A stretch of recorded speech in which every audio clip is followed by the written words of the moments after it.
cartoons. I'm going to pause just long enough to make sure my video is running this morning.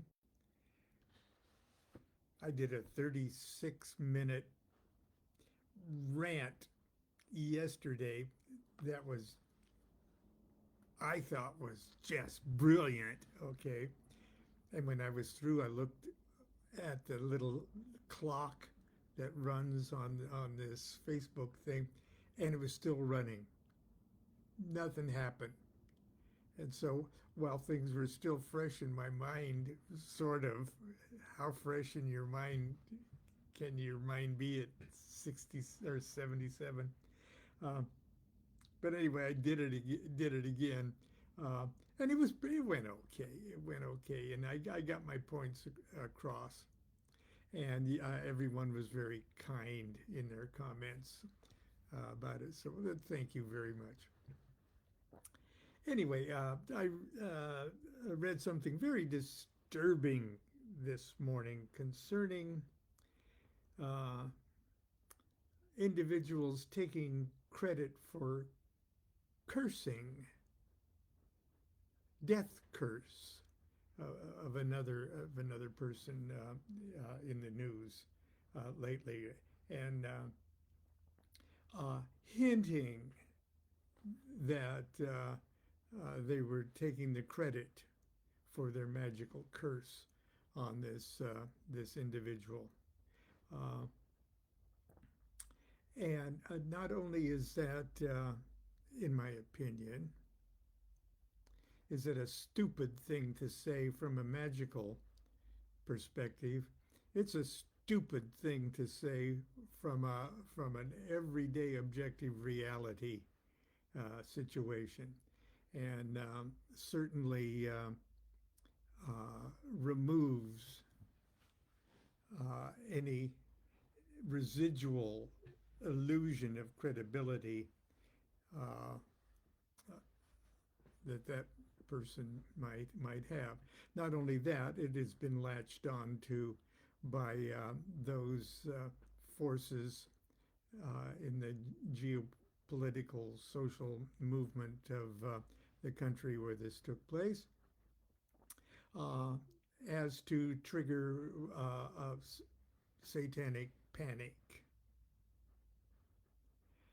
against individuals who claim they work in curses.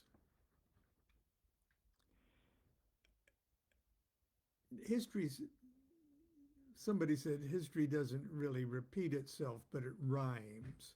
And this is one very big, consistent, loud, dangerous, deadly refrain that this particular reaction to a statement like that could have. Um, Speaking of curses, who the fuck do you think you're cursing?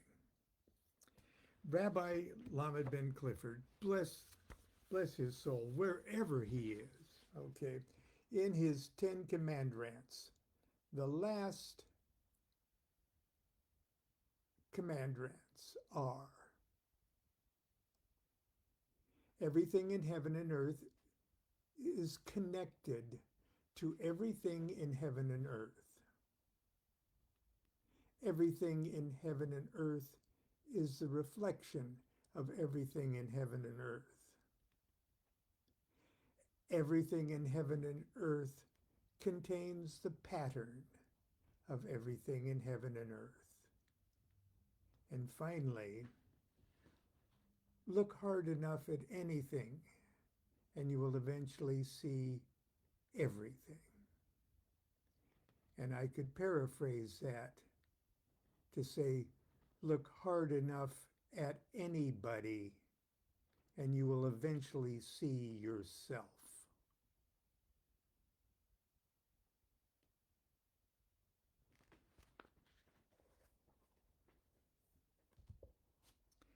Uh, Now, people are human, okay? And when somebody cuts me off on the freeway, my my immediate reaction is one of indignant rage. And in my fantasy imagination, I would just love for just a second, as punishment for making me mad, for endangering me, I would just love for a second to see their car explode on the freeway in front of me. But you know, if I would see that car explode and that person perish, if I would actually see that, would I feel so gratified? I don't think so. I would rather see somebody I dislike slip on a banana peel and fall on their ass than for me to throw a banana peel in front of them and have them slip and fall on their ass and immediately connect that pain to myself. Who do you think you're cursing?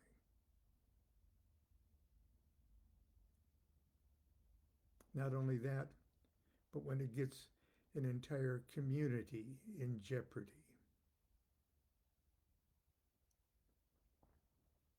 Anyway, um, that's my little rant on that. Um, Sometimes, speaking of like curses and working with demonic forces and things like that, and people's overly super. There's one thing to be a romantic and to embrace uh, the, the romantic ideals that are uh, encapsulated in myths and tales and legends and fables, because they have a reality. Okay, sometimes fiction is far more real than nonfiction. But for someone who is overly demanding to ascribe a literal reality to allegorical things. In other words, there's lots of people. Demons are real, okay? They're absolutely they're real, and they are as dangerous as anything the human mind can conceive of. And they're deadly. And they're dangerous as anything the human mind can conceive of. But that doesn't really mean that they're a hairy little creature with terrible things on their boogers on their face, and if you demand that they are those things, you're really short-circuiting a potential great real power in you. Okay, here it is.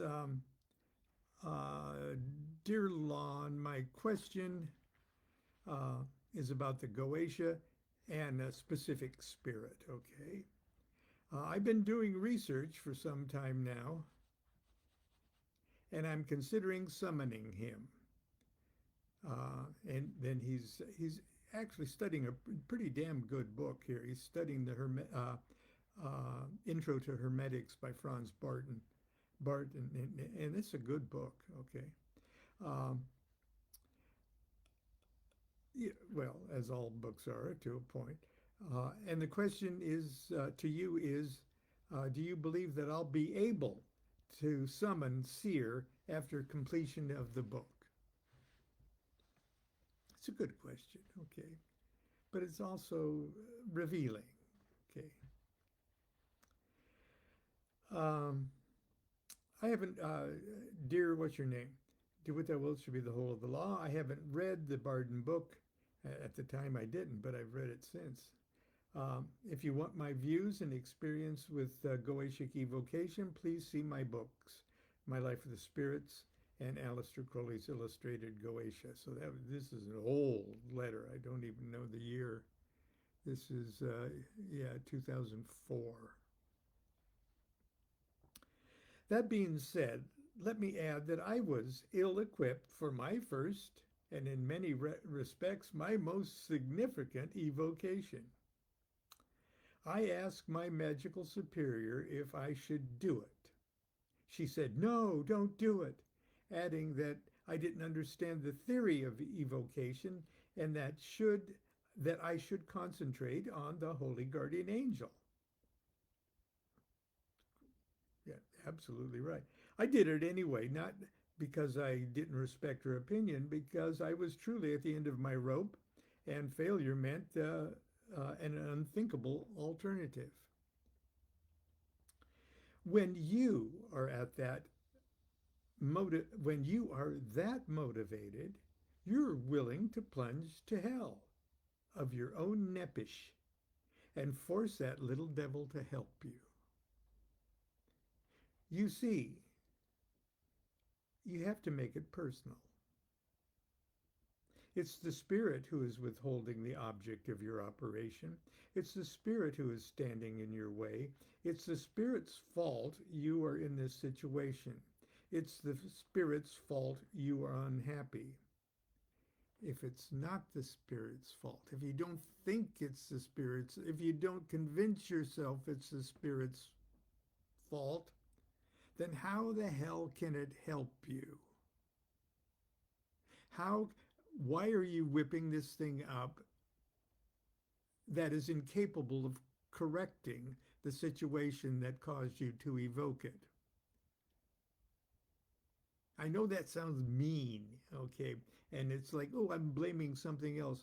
Well, for this particular thing, when you're putting your precious subconscious mind on the block, okay, to whip up a spirit to solve your problem, you better think that that spirit is capable of solving the problem, and you make that spirit your problem until it's fixed.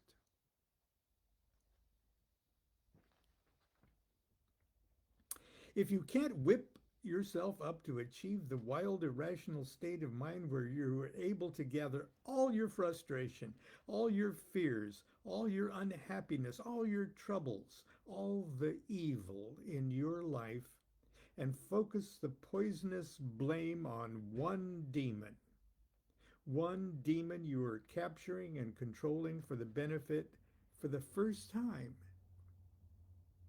for your benefit for the first time in your life. One demon who must now be convinced that you are even crazier than it is. So crazy you've come to hell to grab it by the throat, just a figure of speech. Stay in the circle. So crazy you will without hesitation annihilate it if it won't do your bidding. Then, perhaps, if you can't get to that point, then perhaps you're not at the end of your rope. I will neither encourage nor discourage you in this endeavor. I'll only add that when you evoke a spirit, you evoke an adventure. If you do it, don't be concerned with actually seeing the spirit or expecting any spooky phenomena. You may or may not get stuff like that. What you must get, however, is to that place where you can truly focus all the blame on it. When you are there, you'll know it, and the Spirit will be present. Then waste no time. Give it a reasonable orders and reasonable time period to do its job. Have all of this worked out in advance. Don't negotiate. Don't get drawn into conversation. And you might think, well, if I can't see it, how can I be drawn into? Yeah, you'll start talking to yourself, saying things that is coming from the Spirit. Tell it when um, when it does your command, when it follows your command, you will be a kind and supportive master. If it doesn't, you will utterly annihilate the sigil and force it to agree, then give it a license to depart, to get to work. If it fails, conjure it again and tell it how pissed you are at it. Take a copy of the sigil, torture it by passing it through a flame. Then, if you think it deserves it, give it one more chance with a very short time to obey. If it fails again, conjure it again and make good on your threat to curse it and burn its sigil. What have you got to lose, is what I said. Okay, that's not quite on the same subject that I was talking about with this curse thing, because oh, who knows the full ends of all of his acts? Okay, um, I'm going to leave you with a little something that I just pulled this. Um, oh, gee, where'd it go? Off the internet. Um, excuse me.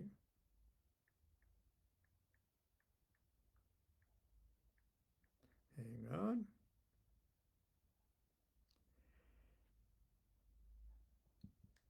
I think it's around in 1933. Germany was still uh, pretty much a democracy. But there were storm clouds threatening that democracy.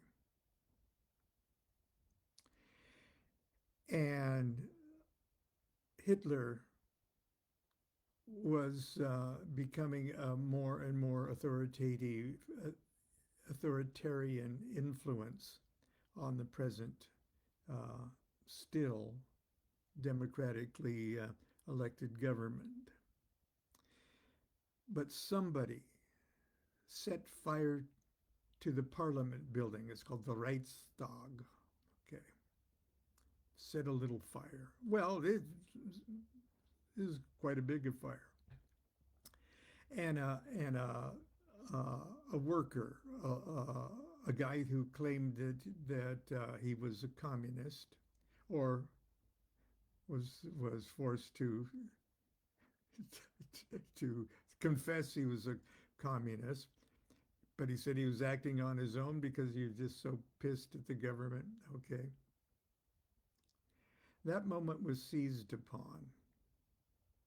Not only was he arrested, but Hitler had convinced the government to declare a state of emergency, that all the communists, all the labor unions, pretty soon it'd be all the immigrants, all the migrants, all the Jews, all of the Freemasons, a state of emergency that completely wiped out the democracy. I see certain parallels in the Reichstag fire story taking place. And it is only compounded by the stupidity of people suggesting hinting, perhaps, what what would happen to the occult or witchcraft community immediately if the guy that set fire to the Reichstag said, not only that, but I'm a member of the Golden Dawn, or I'm a witch, or I'm a. Can you see how freaking stupid that was? Anyway, I didn't mean to be such a downer here on Saturday morning cartoons. And tomorrow I'll try to preach on some love and light. Okay. But just remember, everything in heaven and earth is connected to everything in heaven and earth. And if you look hard enough at anybody, you're seeing yourself. And just who do you think you're cursing? That's it. Until tomorrow, continue to be good to yourself, be good to each other. Do what thou wilt shall be the whole of the law. Love is the law. Love under will.